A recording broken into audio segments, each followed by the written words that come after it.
families are preparing for a time in the not-so-distant future when they believe water, food, and fuel will be scarce. When the grid goes down, this could be our food source. We have 3 different sources of water. Without good water, you're not going to survive long. They fear a world where money is worthless and there is no rule of law. I'm not going to look like prey.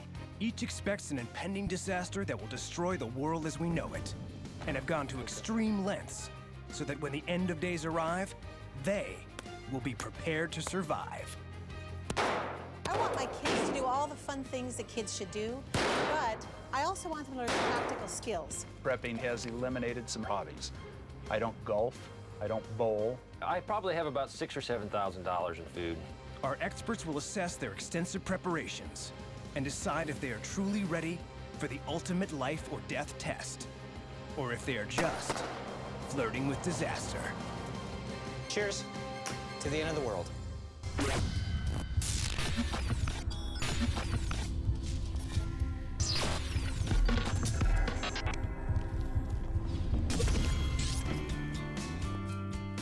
Dennis and Danielle McClung live in a suburb of Phoenix with their 2 children. He is a web designer and she is a nurse. What's hard? And they are a typical middle-class family, except... Go!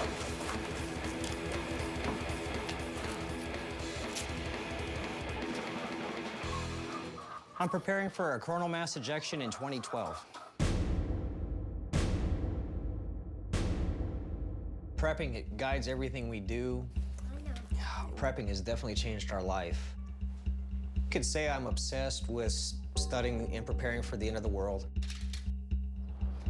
In 2012, Earth will be bombarded by a coronal mass ejection. This bombardment will knock our neighborhood and the world's electrical grid down. We'll have a couple days worth of water, about a week's worth of food, and in 30 days, our neighborhood's gonna be pure pandemonium. Coronal mass ejections are powerful eruptions on the sun that break free of the solar atmosphere. If these masses of plasma reach the Earth, it could destroy our electrical grid, which touches every facet of modern life.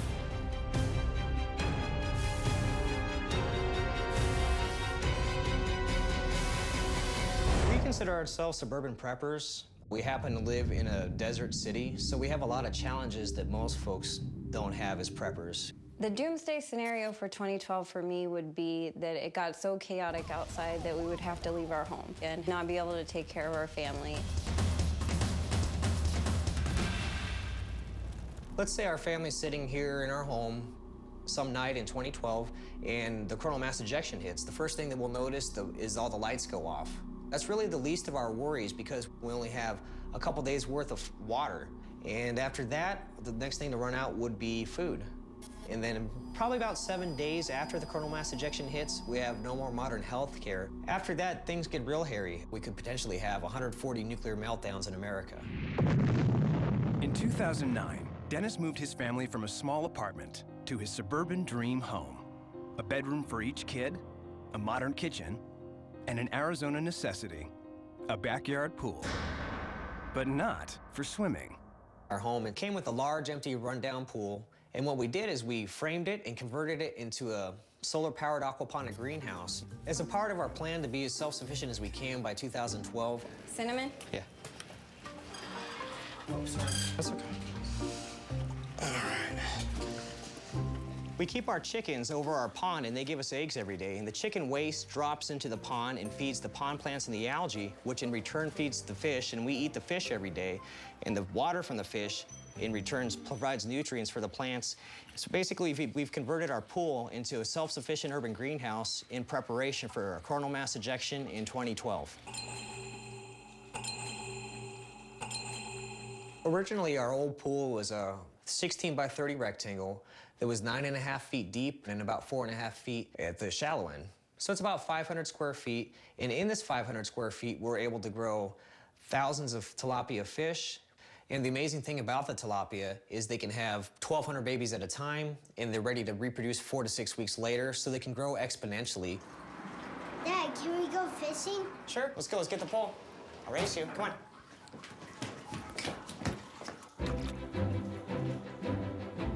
You got it. Come on, Kaden. You got it, pull it. Reel it in.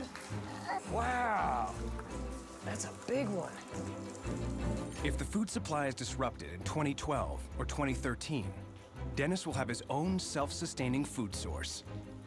But until then, with over 1,000 fish in the deep end of his pool, he has to go fishing every day because his family eats tilapia nearly every single night. We could make tilapia lasagna, tilapia tacos, tilapia stir fry. It's nice because it takes on the taste of whatever we're cooking with. We've been eating fish pretty much daily, and we haven't got tired of it yet. The tilapia water is carried up with a pump using minimal electricity that's powered by solar panels, and then it's distributed with gravity to the plants. Basically, what we do is we grow fish, and we use that nutrient-rich water to also grow produce. We have bok choy, we have grapes, blackberries, peppers, carrots, broccoli. We're trying to live self-sustainable enough to survive an apocalypse. The heart of Dennis's food production system is the minuscule miracle plant called duckweed. It not only purifies their water, but since it has as much protein as soy, they feed it to the fish, their livestock, and are exploring ways that, as a last resort, they can eat it themselves. You know, this stuff's getting so thick, we have so much of it, we should make a protein shake out of it. That's a good idea. Just try it out. Yeah. You know what I mean? Here. Ready? Tastes like lettuce. Tastes like lettuce. In the event that a coronal mass ejection does strike, kitchen appliances powered by electricity will be useless. Danielle uses the sun oven for everything, from baking bread to making sun-dried tomatoes, and even to dehydrate duckweed for a protein shake.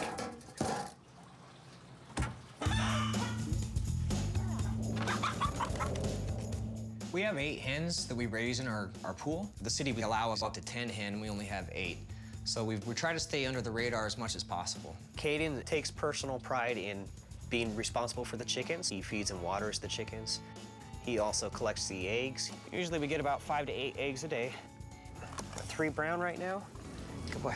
The McClung Backyard Menagerie is not limited to just fish and fowl. They also keep some unusual but practical pets, so that even without electricity to run their refrigerator, they will still have fresh milk daily. We have 2 West African pygmy goats, and they provide our family with a half a gallon of milk a day. Milk, milk, milk. Those are her udders. My son Caden actually named the girl Honey, and our daughter named the boy Shotzi, because if we name our goats, then they're not considered livestock. They're getting milk. Yes. And the city we live in doesn't allow goats unless you have 35,000 square feet of land, which we don't have. So by letting our kids name the goats, we've actually got to keep them. Dennis is constantly looking to the future, thinking and planning how we can best augment his already extensive food, water, and energy preparations for, as he calls it, the end of the world as we know it. This is our next big project. What we're basically going to do is rip off all the shingles you see here and coat it with a thin layer of rubberized asphalt and aluminum. And what that'll do is actually reflect a lot of the heat back, save us energy, and it'll also enable us to catch thousands of gallons of rainwater, which will replace our potable water usage. This is a very big project for us because in 2012, when the coronal mass ejection hits, we'll be the only folks on the block with a way to provide our family with water and electricity as well as food. I enjoy doing stuff like golf, but since I've been a prepper, I really haven't had much time. So I do miss a little bit of what I call normal life. But I feel it's my duty as a parent to be able to provide for my kids no matter what happens. The worst case scenario that we can see is the breakdown of the fabric that holds our society together. I could see things getting really bad, people shooting each other, riots, looting, pure anarchy. So in order to get through this, we have to think a little different than most preppers because we're thinking about providing for ourselves as long as possible, being truly self-sufficient. Cheers to the end of the world. To survive 2012-2013, Dennis and Danielle have created a veritable Eden in their backyard. But how will they survive if unforeseen events force them to leave and go it alone on the road? Who's this elephant? We're no longer safe to stay here. And what will our expert think of their chances of survival? I'm a typical Phoenix suburban housewife, except I'm preparing for the end of the world. Look what we got. All right. Dennis and Danielle are scared that if the grid shuts down because of coronal mass ejections, the nearby nuclear power plant safety measures will fail, and it will melt down.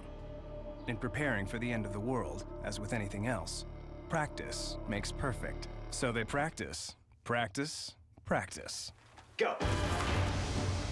Dennis's goal is to have them get their nuclear, chemical, and biological suits on in under 6 minutes. Really, a family has to know how to use these, and if you don't have them, in the event of a nuclear catastrophe, you'd be out of luck. I'm gonna beat Mama. I think the boys are gonna win, Caden. All right, guys, we did it. All right, to the frame. Yeah. Caden, you did a great job. I'm very proud of you. When relatives come to visit the McClungs, they sleep in what could be the safest guest bedroom in all of Arizona. We decided to convert our guest bedroom to a survival supply room. We've had a lot of friends and neighbors come over and, think everything is pretty normal until they walk into this room, and it kind of takes them back a bit. We keep our gas masks in order. This one is my daughter Veda's. This is my son Caden's. This is my gas mask. And this is my husband Dennis's. This is our emergency coagulant. If I was to get shot, my wife could pour that on me, or someone could pour it on me and prevent me from losing all my blood.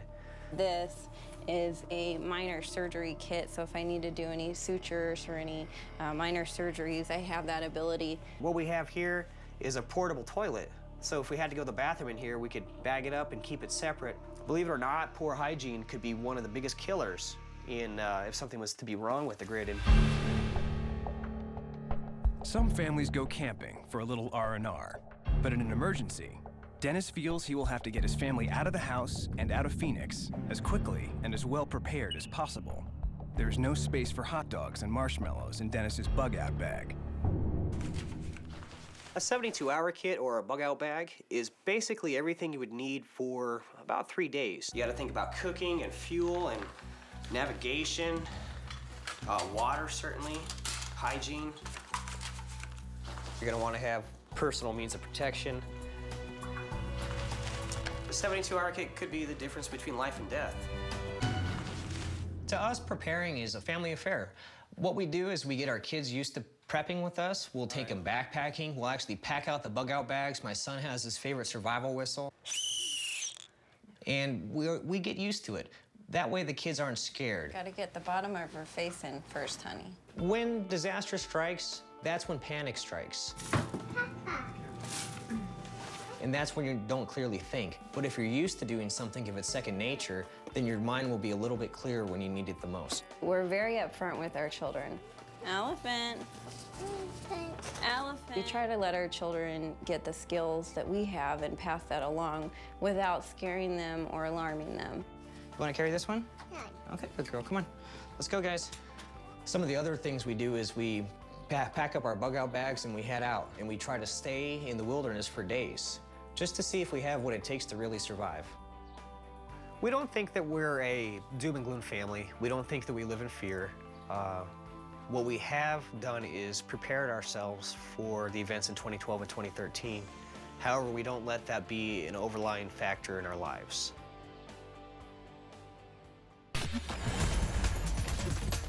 Dennis, as you predicted, a coronal mass ejection hits the Earth in 2012 or 2013. Your food and water preparations were boldly planned and ingeniously and effectively executed. You have wisely provided yourself with the ability to fend off minor threats, medical supplies, and proper sanitation. However, by not integrating your neighbors into your plan, your food supplies might make you a valuable target. Our expert advises you to include your neighbors in your planning and help them develop their own to increase your chances of survival. Well, I don't really agree with that. We have a lot of support from our neighbors. There's a lot of people who would come to us expecting us to help. And what our position would be to do is, because we know what they should be doing, is direct their energies, because we need to work together as a community and get through 2012. Although Dennis disagrees with the assessment, he is subsequently met with more neighbors, inviting them over for tours of his pool and teaching them prepper strategies. Lisa Bedford and her family live in the suburbs of Phoenix, but she's not a typical suburban soccer mom carpooling her kids to games. We have no other interest or purpose in life other than preparing for some Armageddon. She is busy prepping her family for the end of the world. I want my kids to do all the fun things that kids should do, but I also want them to learn practical skills. But has she done enough? I don't know how I'm gonna eat this when the world ends. Lisa Bedford and her husband have a daughter, son, cat, and dog. They are a typical suburban Phoenix family, except I'm afraid our country faces serious hyperinflation. they are preppers.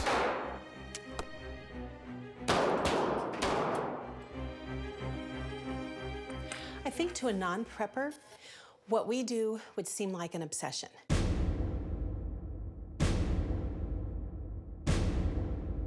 But I'm not obsessed by anything. I'm just prepping for collapse of the economy, bringing on hyperinflation and higher prices. Our family started prepping close to 3 years ago. We began to see friends lose jobs, the price of gasoline going up, the price of electricity going up, the very basics that we need to survive, those prices just skyrocketing.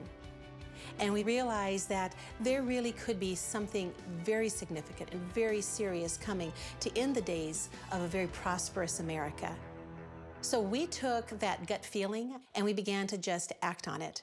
And we first started out just by going to the grocery store and buying everyday groceries. Okay, I think we're good on tomato soup and chicken noodle soup. I began to do research, and that's when I realized I needed to stock up on basics like wheat and rice, add that to my food storage.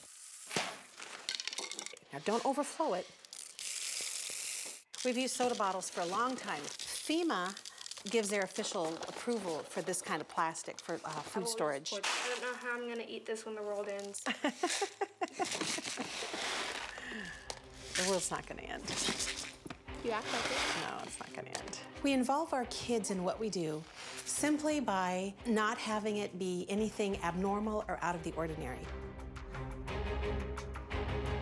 If I ever yell, "Get your bug out bags, kids," you'll know what to do. People call me a suburban prepper, but I really prefer to think of myself as just your typical suburban mom who has an eye on the future. And I like to think that I can prepare for the future just a little bit every day. The prepper movement is growing exponentially. Stores that once only sold to restaurants are now welcoming individuals who are trying to stock up. Today, Lisa shops at Honeyville Farms, a store that caters specifically to her slightly extreme freeze-dried, dehydrated, and bulk needs. How many people are in your family? Okay, four. 2 kids. Okay. Initially, we started selling to bakeries, tortillerias, restaurants, and in the last few years, we've tried to target the customer who's the prepper. So you got 4 months on hand. I do.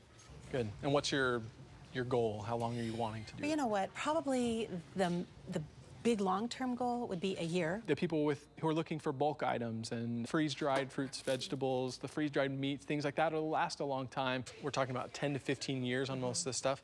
And you can freeze-dry almost anything. There's a lot more people who are very urgent about getting to that stage of preparation because they feel like something's coming. Probably the craziest order I've seen is a single man wanted an entire truckload of wheat. So that's 45,000 pounds of wheat just to store for himself. So a pallet about this size would be able to feed a family of 4 for a year. And that's about 1,200 calories. So that's not very much. So with 2 of those, that'd be closer to what your family would need. Okay, that's what I want. Many preppers believe that 4 to 6 months of extra food and water are the basic provisions necessary to survive a major disaster. But for some, finding alternative currency options is just as important. I've covered my bases for a lot of standard scenarios, but really the biggest disaster is hyperinflation. And so what we have done is just invest in precious metals, physical silver and gold. We've heard that buying junk silver is maybe a good hedge against inflation. 90% silver, that would be U.S. coinage dated 1964 and earlier. They have 90% silver. It is one of the cheapest ways to buy silver. Today with silver at a little over $30 the ounce. One of these guys here would run you about $5.30 a piece, roughly. This here, you know, $3,000 worth of silver, or you can have all these bags, and you can trade in 1 or 2 or 3 at a time. Oh. So this bag has 400 quarters in it. It's $100 face value. And at today's market price, that would put it right around $2,150. That bag is $2,150. Yep. I'm a firm believer that the value of the dollar is headed down. Yeah. And if that's the case, then this stuff's a no-brainer. Yeah. Yeah. So look at that. Here's $20. There's 4 quarters. How about that? The suburban moms don't want to think of a time when their safe and secure neighborhood might not be so safe and secure. But in a time of hyperinflation, desperate people, large numbers of people out of work, and prices just skyrocketing beyond what anyone can afford, even the safest neighborhoods may not be so safe anymore. We take the kids out shooting maybe once a month, sometimes twice a month if the weather's nice. Okay, so hold that just like Daddy showed you. Okay, you got it right in the middle. Very nice, very good. Currently, we feel safe in our neighborhood. Point it down that way, but there is a concern. If our currency should collapse, if there would be hyperinflation, that we might see an increase in home invasions. We might see an increase in violent crimes, just as people become more desperate. I want my kids to do all the fun things that kids should do, but I also want them to learn practical skills. If everything hits the fan, they're going to be ready with these shooting skills to either hunting or to use for self-defense. Self-defense training is crucial, but in a world gone mad, preppers believe that those who remain hidden and are not perceived as resource-rich targets will be the ones to survive. That sometimes might mean getting food delivered at night. OPSEC stands for Operational Security. It's a military term, and it just means keeping your lips zipped. Loose lips sink ships. And so for us, we really don't talk a whole lot about what we do. I don't want my household and my family to be in the middle of someone else's bullseye as they wonder where they're going to get their next meal and realize, oh, the Bedfords have it. The truth is, we are more like the typical average family than not. Lisa, our expert feels that you have stored enough food to withstand the destabilizing and debilitating effects of hyperinflation for an initial 4 to 6 month period, and are aggressively working to extend that to a full year. Most importantly, you've begun to purchase precious metals as a hedge against the unchecked inflation you fear. But while focusing on hyperinflation, you have not totally planned for other disasters and developed adequate evacuation plans, nor chosen a location to move to if your house is threatened. It would take a lot for us to decide to bug out, given the constraints we have with geography and climate. We happen to live surrounded by miles and miles and miles of desert with not a whole lot of routes out of Phoenix. 100,000 people trying to get out of Phoenix in the summer, it would be a death trap. Lisa has chosen to ignore our experts' advice. She feels that because Phoenix is surrounded by miles of desert, and there are only 3 or 4 major exit routes, that additional evacuation plans would be fruitless. In rural South Carolina, the Koblers and Hunts have united their families to live, work, and fight together. To be able to shoot any weapon that our retreat group has is a must. In the belief that we are on the precipice of worldwide economic collapse, they make their own food.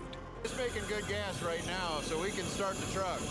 Build their own vehicles, and each, if the time should come, is prepared to defend their farm to the death. Lord, you blessed us with a beautiful day. We thank you for our friends. We thank you for the Koblers. Amen. All right, eat. Yes. David Kobler and Scott Hunt are best friends, and their families are extremely close. All right, bon appetit. They cook together, eat together, and prep together. I have prepped for a collapse of the financial system. This will cause crime to increase, hunger to increase, and a complete breakdown of law and order. It will happen here. David is a committed prepper who lives in rural South Carolina. If the total economic meltdown he fears occurs, he and 4 other like-minded families plan to leave behind all their worldly possessions and link up at a farm about 20 minutes from David's house. to form their own prepper community.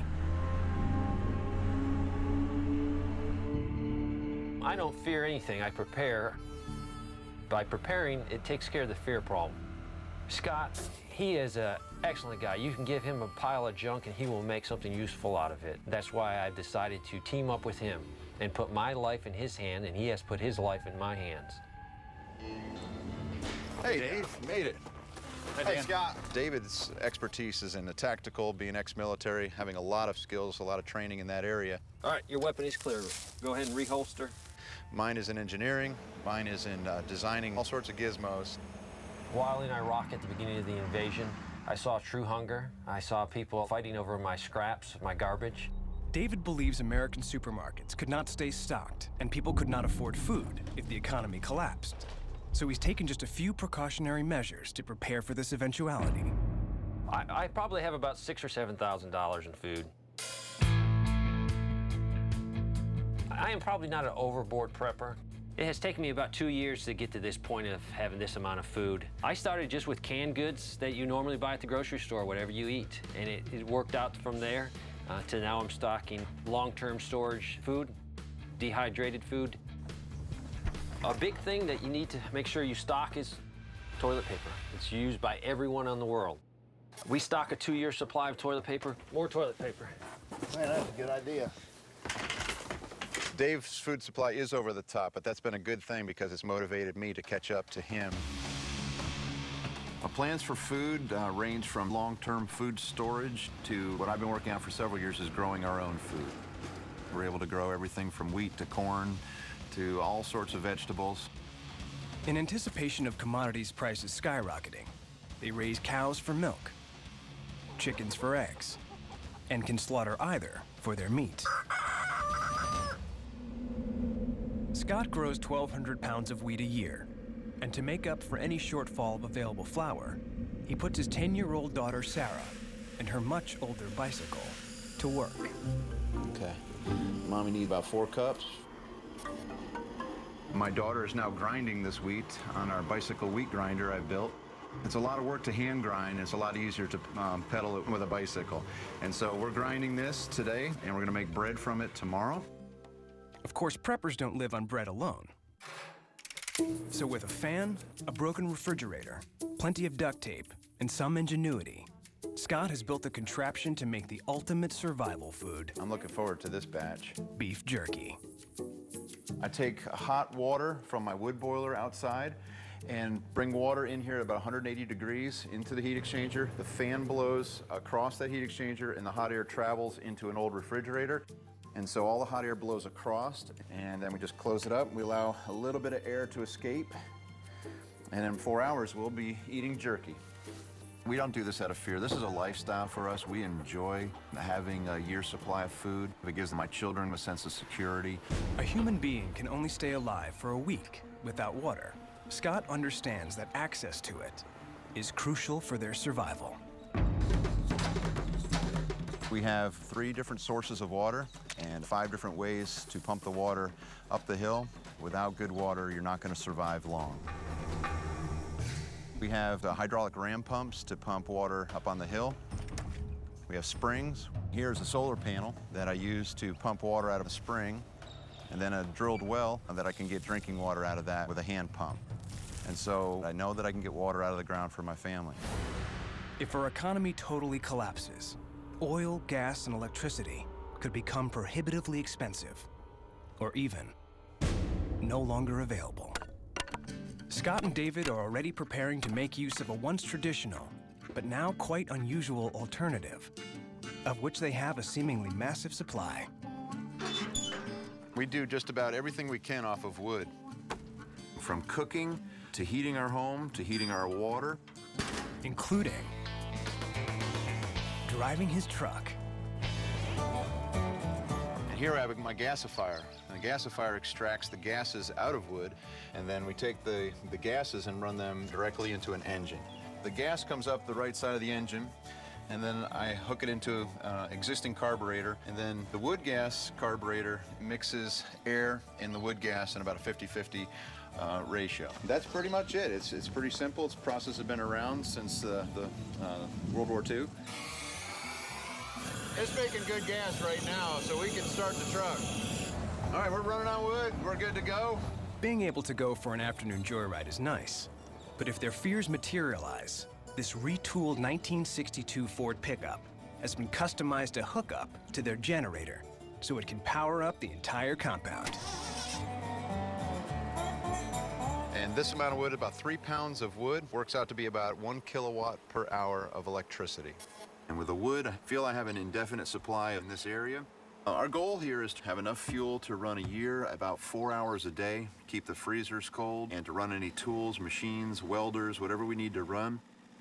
Back at the Y2K, they thought I was crazy, but now I don't hear that as much. I am definitely not crazy. I've seen a lot of things overseas, and that has motivated me and has shaped my mindset. Today, we have 911 to call.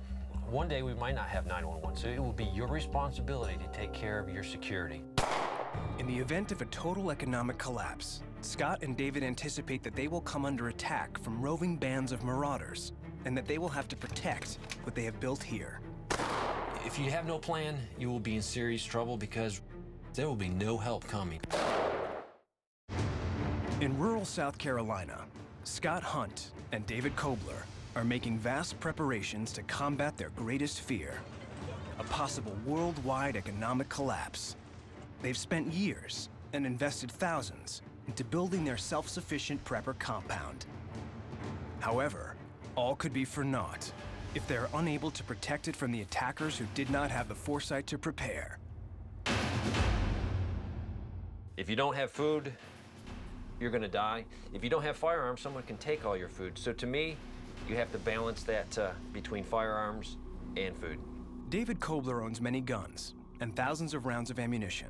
Frequently, he runs a firearm training session that every man, woman, and child must participate in so that they are prepared for that fateful day when they are faced with the ultimate survival decision: kill or be killed. If you don't shoot every day, you do get rusty. This is a perishable skill that you have to work on always. I have multiple firearms.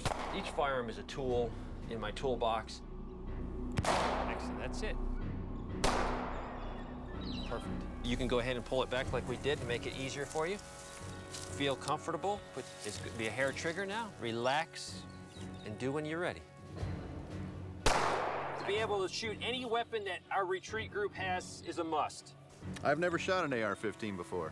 I have 4 AR-15s, one for each family member. This weapon is important to me because it is a combat multiplier. Combat multiplier is something that makes you stronger than you actually are. Fear is really not even a word in my vocabulary. Fear will paralyze you and hold you in one spot. There will be a lot of people with nothing that will take what you have. I will defend to the death because this is my food for my family.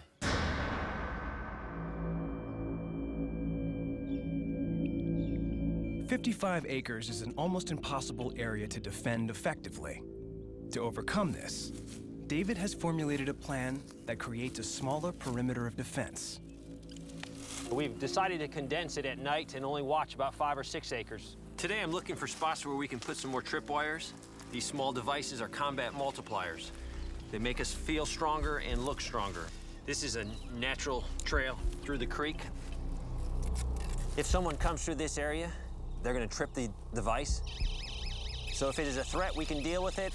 David's extensive combat training has taught him that in order to have the upper hand in a conflict over a larger number of attackers, he needs to see them before they see him. We have placed some LPOPs in the perimeter. An LPOP is a listening post during the night and an observation post during the day. So we can see people coming. You can clearly see there's room for 2 guys to shoot out if necessary.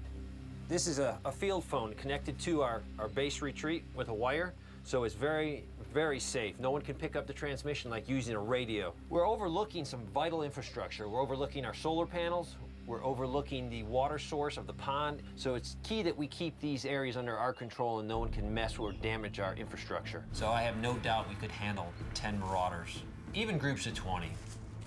David has spent hours and hours creating and assessing numerous contingency plans. If he or others are ever separated from the compound, he has designed a system of hidden stores that will allow them to survive and fight for days.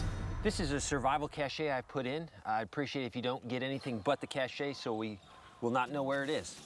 I included a lot of things, different tools. We also have MREs along with the number 10 cans, different entrees. This will keep me and my family alive for a few weeks, no problem. I absolutely never live in fear. Fear makes you go the wrong direction, but being prepared, I know if I wake up tomorrow and there's no money because the financial system has crashed, to me it'd be just another day. I'd go out and take care of the chickens, I'd go cut some firewood, and life for me would go on. David and Scott, your worst fears have been realized. The world has been plunged into unimaginable economic chaos. Your preparations are impressive. You have developed numerous nearby sources of fresh water, stored enough food to survive initial economic shockwaves, and cultivated enough land and bred enough livestock to be self-sufficient for years. You have covered your critical needs of communication, fuel, and sanitation. And you also have a clear plan on how to maintain security and the means to execute it. However, our expert contends that your compound might be too visible and would lead outsiders to believe that you are a high-value target. You may want to explore how to better hide your complex and increase the numbers in your group. I definitely don't agree with the experts. Our farmhouse here definitely looks just like any other farmhouse you drive by. Anything that we do to make us more strong, be it combat multipliers, are hidden. So someone walking down the street would not realize what they would be going up against. The Koblers and the Hunts did not agree with our expert assessment and have made no additional efforts to lower their visibility as a potential target. In the shadow of the majestic Rocky Mountains, Peter Larson has built a weekend retreat for his family. There are a lot of people that have cabins. My cabin just happens to be buried underground. Living in the constant fear of a nuclear attack, he works tirelessly to safeguard his loved ones by preparing for every possible contingency. And it doesn't mean that I'm an extremist. But are these extreme preparations enough? Peter Larson is a traveling salesman who lives in a neatly manicured suburb of Salt Lake City with his wife, children, and grandchildren. His life is typical of millions of Americans, except I've spent the better part of my life preparing for a nuclear holocaust. he's a prepper. I believe there's a very high probability of a nuclear attack on the U.S., probably from the hands of a terrorist. The greatest nightmare that I can imagine is a nuclear holocaust where a terrorist organization that manages to get their hands on a delivery system that enables them to detonate the weapon above Omaha, Nebraska. Prepper is someone like myself who prepares. And it doesn't mean that I'm an extremist. I simply decided that it was time to get a shelter for myself and my family.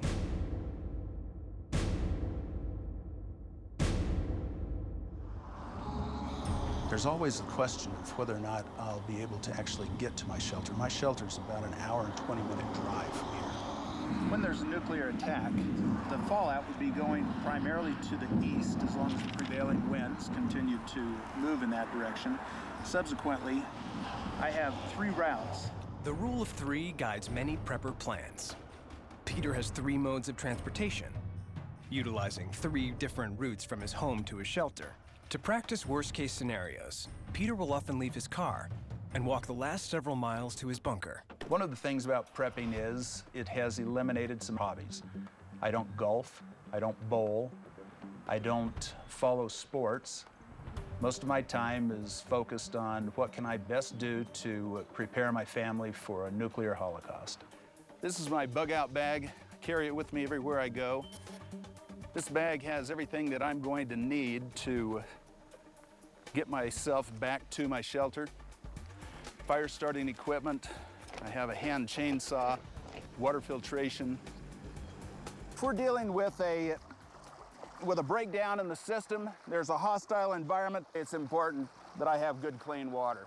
I'm actually pumping this water through a ceramic filter. It's kind of like pumping water through a rock. So it's going to pretty well protect me from anything that's in the water. I currently have about 1,000 gallons of water stored. That'll last us about 2 months. By the end of the summer, I'll have another 1,000 gallons. That'll add another 2 months. Peter is meticulous and relentless in his planning. Along each of his possible routes, he has hidden critical provisions. This one, hidden on a friend's farm, is only a few miles from his bunker. The idea of a cache is simply to have additional supplies located along the way between my home and my shelter so that I can resupply myself with food, water, and necessities. This is also a place I can spend the night. Not only is it warm, it's also going to be dry and comfortable. A successful salesman, Peter travels extensively. When he enters a new town or city, he is examining it through the dark prism of his survival. Anytime I spend time in a major metropolitan area, I'm always cognizant of the quickest way out because I look at the cities, quite frankly, as a death trap. My shelter is located in the foothills in a remote part of the state. This is quite a paradise. And I believe that in the event of a nuclear holocaust, this will continue to be a paradise. This is my bunker. I've specifically designed it and stockpiled it for my family. There are people, I suppose, that look at this and wonder why we would do such a thing. There are a lot of people that have cabins. My cabin just happens to be buried underground. This unit is a 50-foot long steel corrugated tube, 10-foot diameter in the floor. I have enough food, medical supplies, water, clothing to last my family at least a year. About 5 years ago, I decided that it was time to get a shelter for myself and my family. What are we having for dinner? Ramen and mac and cheese. We also use our shelter as a weekend retreat, and so this becomes our cabin in the woods, so to speak. It's a place that we feel good just coming to. In the event of a nuclear holocaust, it's nice to have a place that you're comfortable with and has that beauty and serenity. Peter's extreme preparations to safeguard his family from a nuclear holocaust are never complete. He's constantly adding to his food and water stockpiles, sharpening his survival skills, and spending more and more money and time to strengthen his bunker. When the bomb drops, I'm going to be 20 feet down in my shelter with my family. This door closed, locked in place. It's capable of withstanding the pressure of a fully loaded dump truck. 80,000 pounds of pressure on this door. It'll protect me from virtually anything that can happen. Peter is always assessing new risks, potential dangers, and possible countermeasures. There are still in the neighborhood of 2,000 nuclear weapons in the hands of the Russians. Another check. Trying to get me in checkmate. Chinese are building up their nuclear stockpile. The Iranians are coming on strong, as well as the North Koreans. There are a lot of threats in this world. I think you just sold the farm, my friend. Our expert has determined that your underground shelter has been sufficiently reinforced to protect you and 12 family members from a nuclear blast as close as 1/2 mile from your site. You have enough food to last 2 years, been extensively trained in survival and self-defense skills, and your emergency evacuation plans are extremely well thought out. However, our expert calculates that you do not have enough water stored to ensure your survival. Six months, I do need 3,000 gallons of water. I'll take care of that. Also, your job with its extensive travel requirements breaks the prepper's cardinal rule of never separating yourself from your family and leaves you in a very vulnerable situation. You know, he's absolutely right.